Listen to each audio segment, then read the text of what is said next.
Assalamualaikum warahmatullahi wabarakatuh. Innal hamdalillah salatan wa salaman ala Rasulillah wa ala alihi washabbihi ajmain amma ba'd. Syukur alhamdulillah, memuji Allah Subhanahu wa taala yang telah melimpahkan rahmatnya kepada kita sekalian, sehingga pada kesempatan yang berbahagia ini kita masih diberi kesempatan untuk bertatap muka, diberi nikmat kesehatan sehingga kita bisa melaksanakan aktivitas kita sebagaimana mestinya. Dan tak lupa juga kita kirimkan salawat serta salam kepada baginda Muhammad sallallahu alaihi wasallam, karena beliau adalah rahmatan lil alamin atau suri toladan bagi kita semua. Dan izinkanlah saya sebagai moderator untuk membuka acara ini dengan membaca Bismillahirrahmanirrahim. Ya baik, untuk mempersingkat waktu, perkenalkan kami dari kelompok 2 Teologi Islam, di mana saya Asnawir sebagai moderator, dan anggotaku Andi Atira, Abdul Aziz dan Harmila. Itulah anggota dari kelompok kami. Baik, kami persilakan untuk memaparkan pembaca pertama hasil dari makalah kami tentang Qadariyah. Kepada beliau, saudara kami yang pembaca pertama, dipersilakan. Assalamualaikum warahmatullahi wabarakatuh. Perkenalkan, saya Harmila dari kelompok 2. Baik, saya akan menjelaskan tentang sejarah singkat lahirnya aliran Qadariyah. Sejarah lahirnya aliran Qadariyah belum kita ketahui secara pasti dan masih merupakan sebuah perdebatan. Akan tetapi menurut Ahmad Amin, ada sebagian pakar teologi yang mengatakan bahwa Qadariyah pertama kali dimunculkan oleh Ma'bad al-Juhani dan Gilan ad-Dimashqi sekitar tahun 70 Hijriah atau 689 Masehi. Ibnu Nabata menjelaskan dalam kitabnya, sebagaimana yang dikemukakan oleh Ahmad Amin, aliran Qadariyah pertama kali dimunculkan oleh orang Irak yang pada mulanya beragama Kristen dan memasuki agama Islam, kemudian kembali lagi ke agama Kristen. Namanya adalah Susan. Demikian juga pendapat Muhammad Ibnu Shuaib. Sementara W. Montgomery Watt menemukan dokumen lain yang menyatakan bahwa paham Qadariyah terdapat dalam kitab Ar-Risalah dan ditulis untuk Khalifah Abdul Malik oleh Hasan al-Basir sekitar tahun 700 Masehi. Ada pula pendapat lain yang mengatakan bahwa Qadariyah mula-mula timbul pertama kali sekitar tahun 70 Hijriah atau 689 Masehi, dipimpin oleh seorang bernama Ma'bad al-Juhani dan Ja'ad bin Dirham. Pada masa pemerintahan Khalifah Abdul Malik bin Marwah pada tahun 685 sampai 705 Masehi, menurut Ibnu Nabata, Ma'bad al-Juhani dan temannya Gilan ad-Dimashqi mengambil faham ini dari seorang Kristen yang masuk Islam di Irak, yaitu Susan. Ma'bad al-Juhani adalah seorang tabi'in, pernah belajar kepada Wasil bin Atta, pendiri Mu'tazilah. Dia dihukum mati oleh Al-Hajjaj, gubernur Basra, karena ajaran-ajarannya, dan menurut Al-Zahabi, Ma'bad adalah seorang tabi'in yang baik, tetapi ia memasuki lapangan politik dan memihak Abdul Ar-Rahman Ibnu al-Ashas, gubernur Sajistan, dalam menentang kekuasaan Bani Umayyah. Dalam pertempuran dengan Al-Hajjaj, Ma'bad mati terbunuh pada tahun 80 Hijriah. Itulah dari saya, kurang dan lebihnya mohon dimaafkan. Assalamualaikum warahmatullahi wabarakatuh. Assalamualaikum warahmatullahi wabarakatuh. Saya Andi Atira Anggraini ingin melanjutkan yang telah dijelaskan Harmila, yaitu sejarah singkat aliran Qadariyah, yaitu Gilan al-Dimashqi, yaitu penduduk kota Damaskus, yang dimana ayahnya seorang yang pernah bekerja pada Khalifah Utsman bin Affan, dimana Gilan juga dihukum mati karena paham-pahamnya, dimana Gilan memberikan paham tentang Qadariyah, yaitu manusia berkuasa atas perbuatan-perbuatannya. Manusia sendirilah yang melakukan perbuatan-perbuatan baik atas kehendak dan kekuasaannya sendiri, dan manusia sendiri pula yang melakukan atau menjauhi perbuatan-perbuatan jahat atas kemauan dan dayanya sendiri.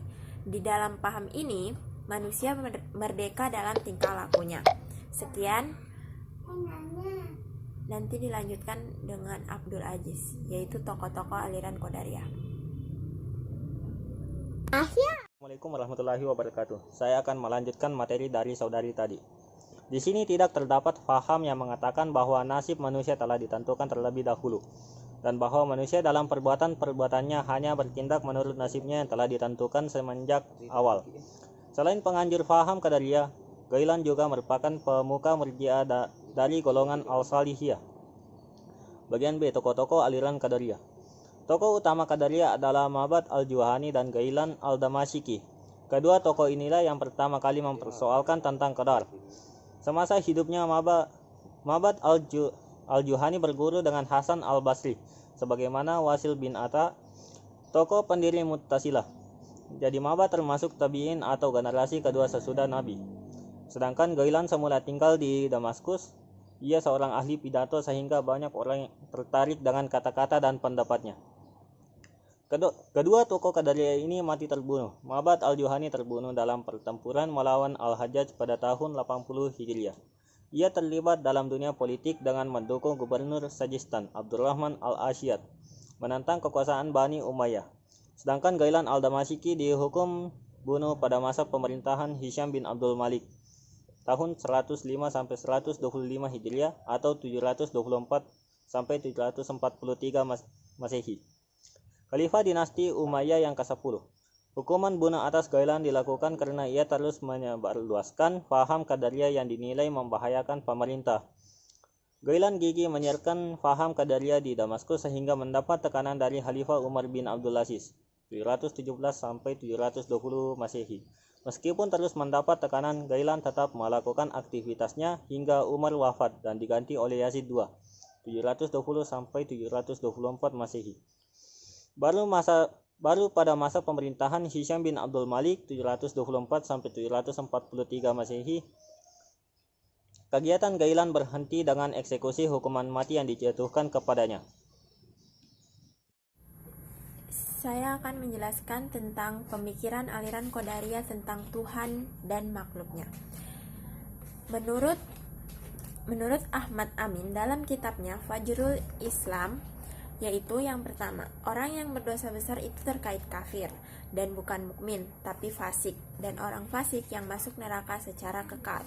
Kedua, Allah Subhanahu wa Ta'ala tidak menciptakan perbuatan amal, melainkan manusia yang menciptakannya, dan karena itu maka manusia akan menerima balasan baik atas segala perbuatan baiknya dan menerima balasan buruk atas segala amalan perbuatannya yang salah dan dosa. Karena itu pula maka Allah Subhanahu wa Ta'ala berhak disebut adil.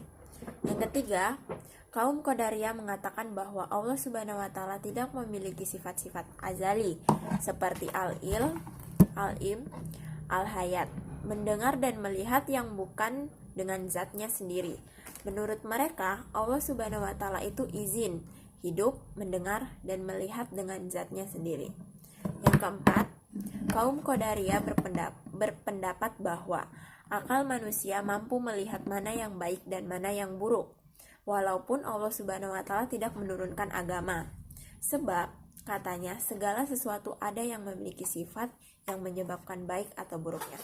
Sekian, terima kasih. Ya, setelah kami mendengarkan semua apa yang disampaikan oleh pemateri kami, pembaca kami, di sini saya akan menyimpulkan bahwa bagi aliran Qadariyah, manusia adalah pelaku kebaikan dan juga keburukan, keimanan dan juga kekufuran, ketaatan dan juga tidak ketaatan. Dari keterangan ajaran Qadariyah dan juga ketidaktaatan, dari keterangan ajaran-ajaran Qadariyah tersebut di atas, yang terpenting harus kita pahami bahwa mereka penganut aliran Qadariyah mengemukakan alasan-alasan dan dalil-dalil serta pendapat yang demikian itu dengan maksud untuk menghindarkan diri dari bahaya yang akan mencapai kemuliaan dan kesucian Allah Subhanahu wa Ta'ala dengan sesempurna-purnanya. Penghindaran ini itu pun tidak mutlak dan tidak selama-lamanya. Bahkan jika dirasanya akan berbahaya pula, mereka pun tentu akan mencari jalan dan dalil-dalil lain yang lebih tepat. Saran yaitu seorang yang menganut aliran Qadariyah ini harus dan penting untuk memahami ajaran-ajaran dalam mengemukakan alasan-alasan serta pendapat untuk menghindari diri dari kesesatan agama.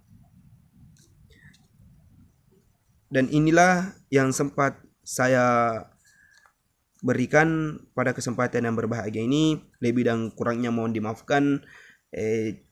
Jika ada kebenaran itu datangnya dari Allah, dan jika ada kesalahan itu datangnya dari diri saya sendiri, karena hamba ini hanyalah manusia yang tak luput dari salah dan dosa. Sekian, billahi taufik wal hidayah. Assalamualaikum warahmatullahi wabarakatuh.